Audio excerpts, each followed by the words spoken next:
I made it.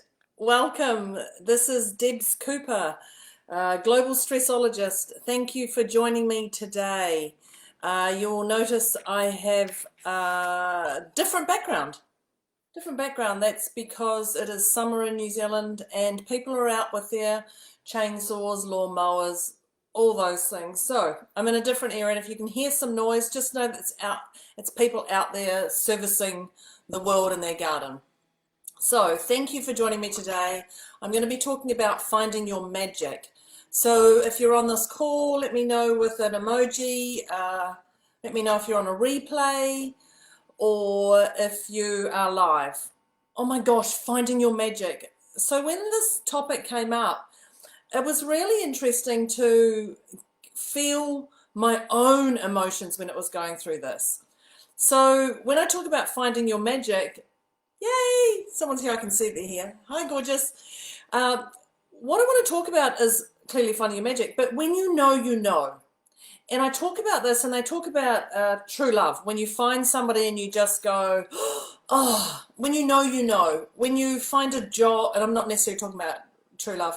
When you find a job that's just, when you read it and you just go, oh, this is it. When you know, you know. When you make a decision on something and you just make that decision, it's when you know, you know. You know that stuff.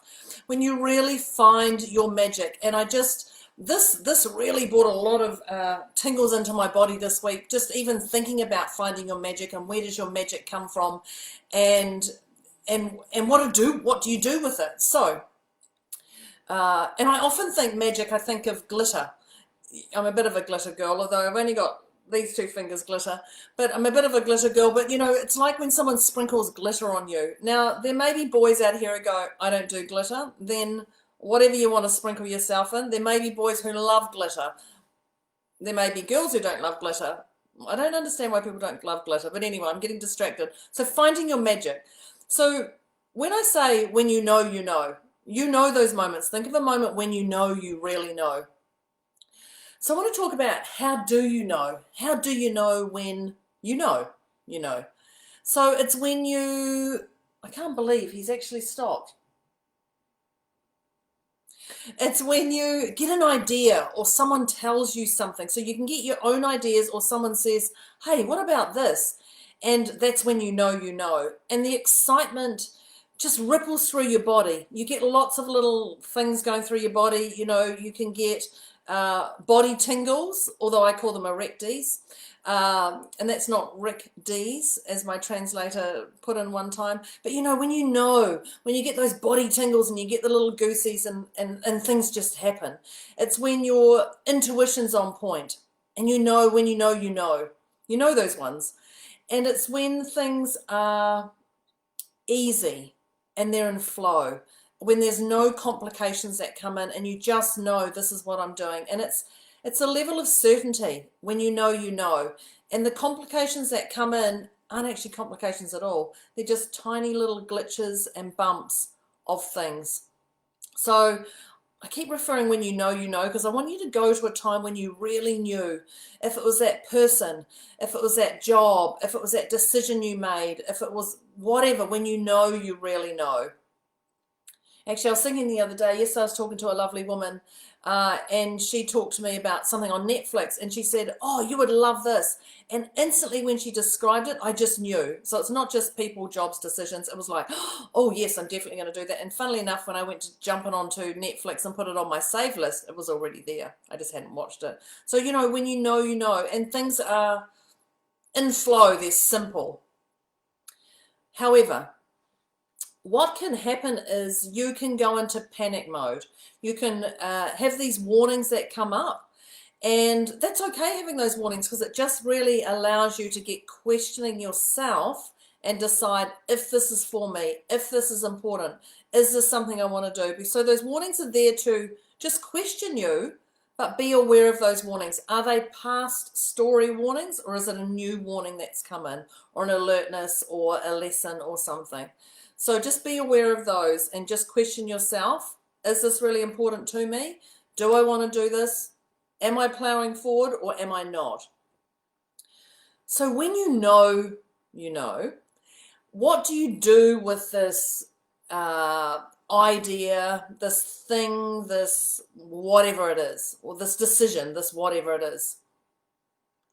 Step one, you strategize. You strategize. And some people just go, oh, I don't like that word. It sounds like so much hard work, blah, blah, blah, whatever. It's really not hard work when you know, you know. So you get pen and paper. So how to strategize is you get pen and paper. And I personally prefer pen and paper over a computer, just because it gets my brain thinking differently when I take my brain to my fingers and to my pen and hit that paper. Then you plan it out. Then you plan it out. Oh, someone's phone's going. Then you plan it out of what's going to happen, time-wise, all those things. But you've got to keep what needs action, and clearly, you've got to keep things realistic when you do this. So when you're planning it out and what requires actioning, it's wise to look at the time frame of when you're going to do these things. And is it a realistic time frame? Because we do say, okay, I'm going to do this today. I'm going to enter a competition to lose weight or be a speaker or earn this money or something by next week. And you're like, yes, you can do that. However, you're going to destroy certain people, especially yourself, in that pipeline. So just be really careful with your time frames and keep it realistic. So when you look at what requires actioning, really get clear and keep yourself balanced while this process is happening, while you're strategizing, while you're working through it. And when I talk about keeping yourself balanced, look at the pros and cons of this. Really look and go, is this for me? Is this for those around me? Is this not for me? Is this not for those around me? Is this actually truly going to add value to the world from where I'm going? Because it's all around adding value. It's all around putting yourself out there and doing things that are greater than you. And I know there's a beautiful woman called Sophie, and we used to say it's all about me. And I even tried to get the .com. It's all about me.com. It's actually not. It's actually about others and how you serve others. And I'll say hi to Sophie because I know she gets on here often. So keep yourself balanced and centered in this process, because if you're not doing that, you're going to go onto the crazy train. And there's nothing wrong with the crazy train, but you're going to have to get off, and it's not going to stop for you. You're going to end up falling off and skinning your chin or whatever it is. So keep yourself balanced. When you strategize and you do this pen to paper and you write all the actions down, look at who can help you, who can actually help you on this process. And when it comes to that, ensure that you have someone who knows what they're doing and they've done it before. So it's great to have people on your train, but ensure that they know what they're doing and they've done it before. Maybe they've succeeded in it, maybe they've failed in it. It doesn't matter if they've succeeded or failed. Either way, they're all going to bring value to you. But be careful of their past stories. So when I talk about their past stories, I'm talking about their shite that they bring in and question you. Because they can get on your crazy train, on your train, but just be careful that they don't bring all their baggage on and question everything about you until you're so burnt out that you're down in the pits about what's really going on.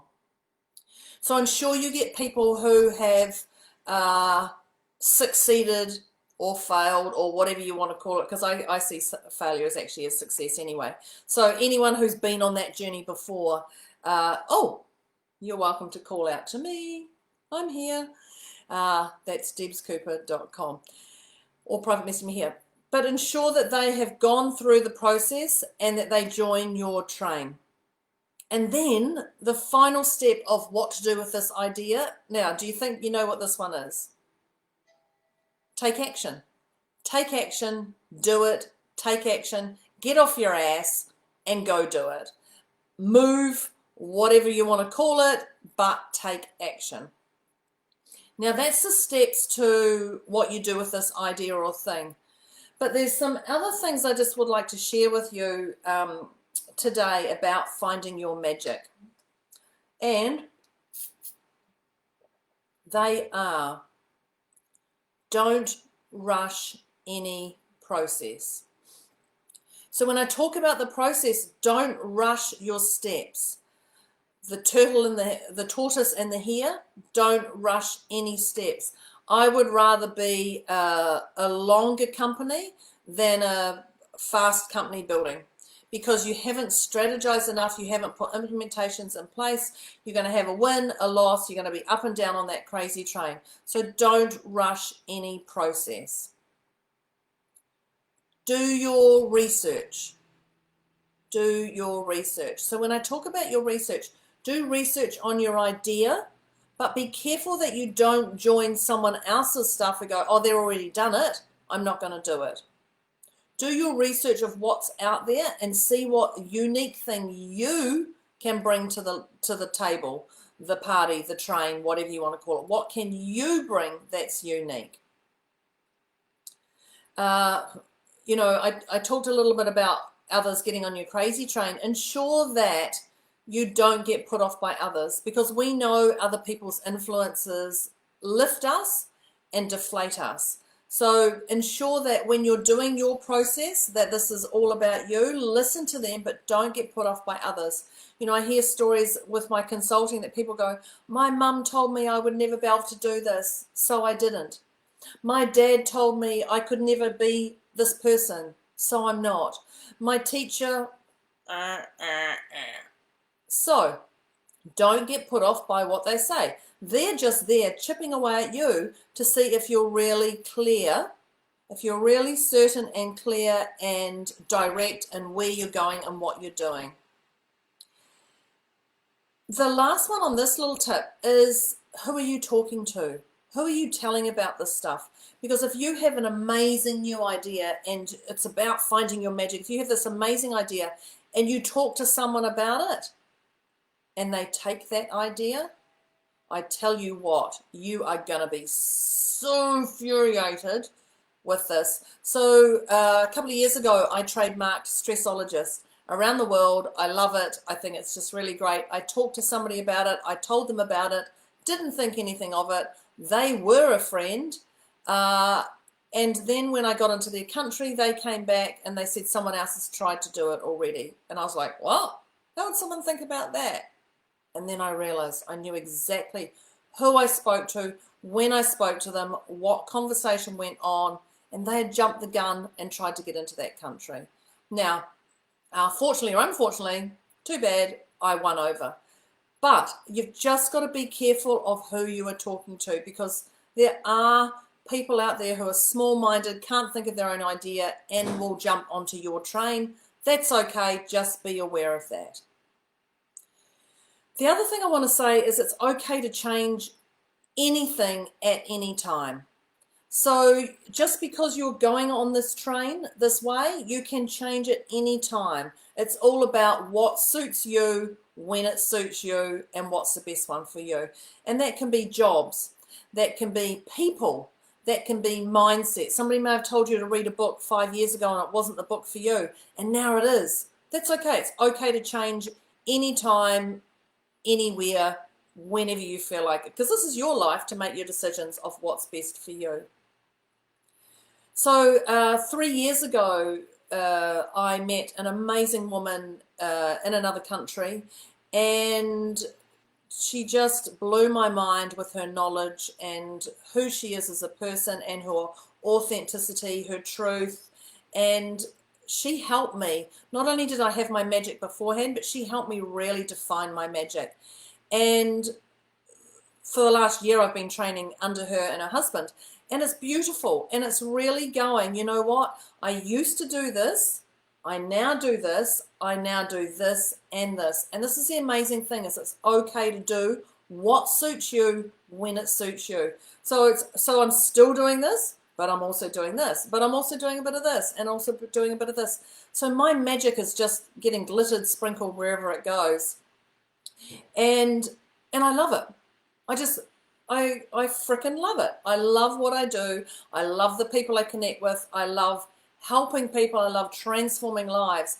And I really feel I've found my magic. Now, my magic has been around for the same amount of time. I've all been about helping people.